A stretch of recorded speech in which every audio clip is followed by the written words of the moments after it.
Demontāžas rekordu dienas grāmatā. Trabāra karalis, tā teikt, skaitos. Pirmo reizi Latvijā Ivars Cīrulis izdomāja rīkot sacensības. Tas bija 2017. gadā. Tāds Trabārs nebija īsti tā kā pieredzēts, redzēts arī, protams, mēs koferus un grodus ceļam, tie pēc principa ir līdzīgi. Domāju, man tur satvēriens labs, mugura spēcīgi, tā kā parocīgs vingrinājums. Un, jā, toreiz tenīs pirmās sacensībās tiešām tur bija diezgan liels satraukums, kas un kā, un tur vēl bija tiešām, kad 8 stundas bija jāgaida, jo pirms tam notikās powerlifting, visas sacensības.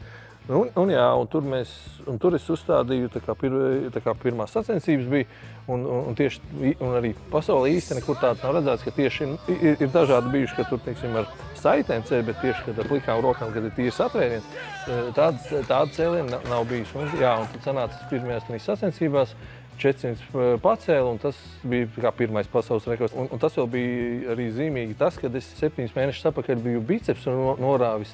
Tā teikt, bija operācija, un tādā ziņā arī vēl bija patīkams pārsteigums, ka pēc tik īsa laika, tā teikt, atgriezties ar pasaules rekordu. Un tad jau turpmākajos gados, tā teikt, katrās sacensībās es ik pa 2,5 kilogramiem liku klāt, un šogad maijā Ogrē jau 420 pacēlu. Un sanāk, ka tas jau ir 8. reizi uzstādīts pasaules rekords. Pasaules rekords!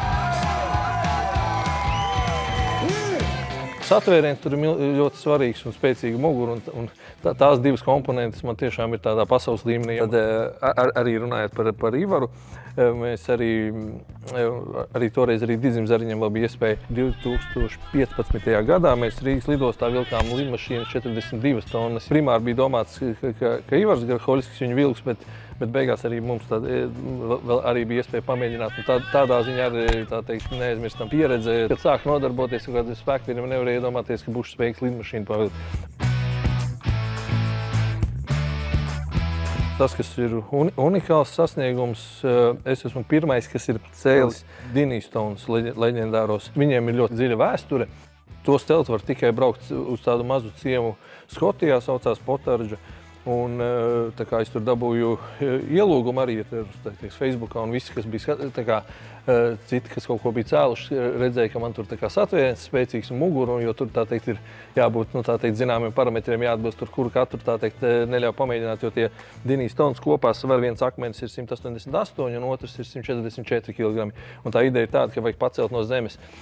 Un beigās, kad ja izdodās viņus pacelt, es arī pacēlu un tur paturēju vairākas sekundes, jo tur tad piešķir tādu īpašu diplomu, kurā ir rakstīts, ka esi palicis vēju zem Dinija akmeņiem.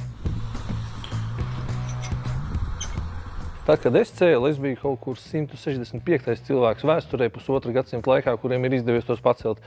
Un tagad kaut kur pie 300 jau ir aizgājis, bet es vēl plānoju, varbūt vajadzētu kādreiz aizbraukt. Es arī esmu pasūtījis, man treniņa apstākļos ir Skotijā Kalēji izskala tos rokturus, tiem akmeņu celšanai oriģināls tieši tādās formā un izmērā, kā viņi tur ir.